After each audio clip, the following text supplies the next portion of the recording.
کمالیہ میں corona virus سے مریض کے بارے میں شکوک و شبہات۔ گزشتہ روز ذیشان کالونی کمالیہ کے رہائشی عمران نامی شخص نے فیصلہ آباد سے پرائیویٹ لیبارٹری سے کرونا وائرس کا ٹیسٹ کروایا تھا، جو کہ پازیٹیو آیا،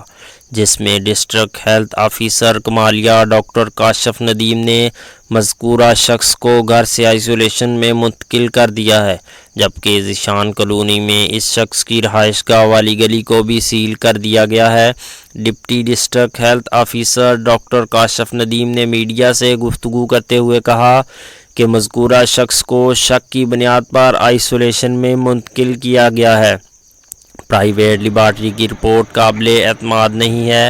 ہم نے اس کے سیمپل حاصل کر کے ٹیسٹ کے لیے بھجوا دیے ہیں، جو رپورٹ 48 سے 72 گھنٹے کے بعد آئے گی۔ تاہم احتیاطی تدابیر کو اپناتے ہوئے مذکورہ شخص کے گھر کے باہر نوٹس بھی چسپاں کر دیا گیا ہے، جبکہ دیگر اہل خانہ کو بھی گھر کے اندر ہی قرنطینہ کر دیا گیا ہے۔